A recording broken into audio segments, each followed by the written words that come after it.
नमस्कार। आजिकाली भारत रे देखिले छोट दुकान हो कि बड़ मॉल सबुठी यूपीआई पेमेंट्स माने पूरा आम लाइफ रो गोटे पार्ट हे गलानी। एकदम गूगल पे फोन पे एसबू एप्स आम कामको बहुत बहुत सहज कर दीछि। हाँ, किंतु एई जो सिस्टम टाकू चलौछि माने NPCI national payments corporation of India. हाँ, सेमाने किछि नुआ नियम आनिछंती निकटरे। तो आजि आमे से विषय टिके भलरे जानिबा एहारो माने कोन प्रकृतरे। हाँ, ए परिवर्तन गुड़िक एगुड़ा खाली नियम नुहे, एहा पूरा आम डिजिटल पेमेंट सिस्टम को प्रभावित करिपारे।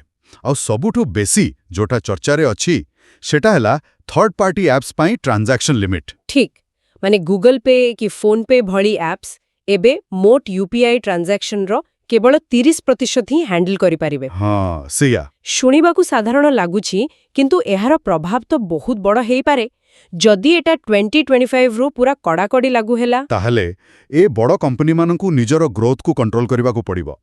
एहार मूल कारण हैला माने बाजार रे गोटे कि दुईटा कंपनीर मोनोपोली कमेइबा। अच्छा। आउ रिस्क को भी टिके बांटी दबा। भाबंतु जदि गोटे बड़ ऐप हठात बंद होइगला, हाँ, पूरा सिस्टम गड़बड़ ही जीव। सेमिति न हेबा पाई। किंतु हाँ, यूजर्स मानक पाई होइतो किछि असुविधा ही पारे, बारंबार अलगा ऐप व्यवहार करबाकू पड़ी पारे।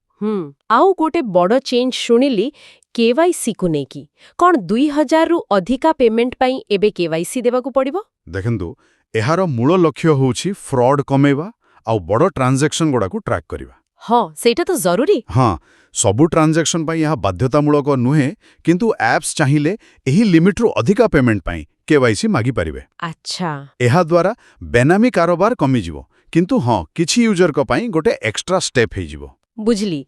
नियम बदलिबा सह किछि नुआ सुविधा भी आछि बोधे।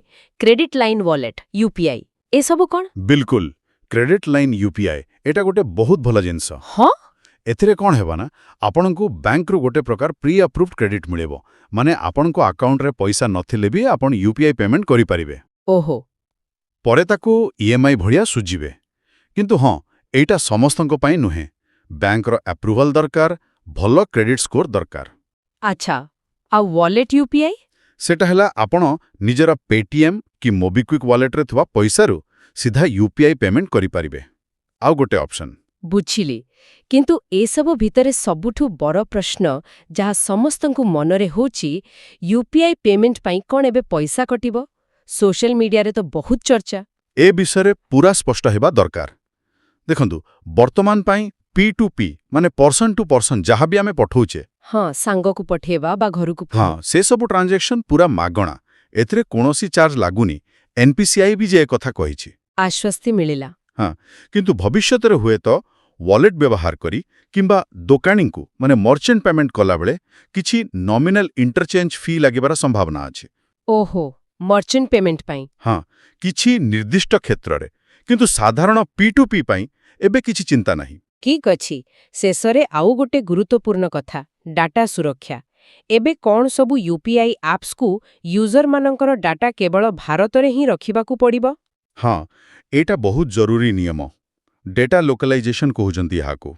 Data localisation? हाँ, माने सबु कंपनी विशेष करी जो विदेशी कंपनी अछंती सेमानकू भारतीय यूजरंकर सबु डाटा भारत भितरे थिबा सर्वर रे ही स्टोर करिबाकू हेबो। एटा आरबीआई आउ एनपीसीआई रो नियम। यूजरंकर डाटा सिक्यूरिटी आउ प्राइवेसी पाई एटा बहुत भलो। ताहले मोटामोटी देखिले ए 30% ट्रांजैक्शन लिमिट आउ बड़ो पेमेंट पाई केवाईसी रो संभावना, नुआ सुविधा जेमिति के क्रेडिट लाइन, वॉलेट यूपीआई आउ शेषरे डाटा लोकलाइजेशन एगुड़ा हैला मुख्य परिवर्तन। ठीक ना? एकदम ठीक कहिले। देखंतु डिजिटल पेमेंट सिस्टम जेतिकी बढ़ुछि सेतिकी कॉम्प्लेक्स भी हेउछि। तेणु ए नुआ नियम विषय रे जानिबा सचेतन रहिबाटा आम समस्तंक पाई भलो। निश्चित भावरे एहा द्वारा आमे निजको सुरक्षित रखि पारिबा आउ ए सुविधा गुड़िकर ठीक व्यवहार करि पारिबा। हाँ, आजिर ए आलोचना परे गोटे प्रश्न मनकू आसुछि। ए जो नुआ नियम सबु आसिला एगुड़िक भविष्यतरे भारतर डिजिटल पेमेंट दुनिया रे इनोवेशन आउ कंपिटिशन आउ सिक्यूरिटी भितरे बैलेंस केमिति रखिबो सेटा देखिबाकू बाकी रहिला। हाँ, एइटा गोटे बड़ प्रश्न, आगो को देखा जाऊ।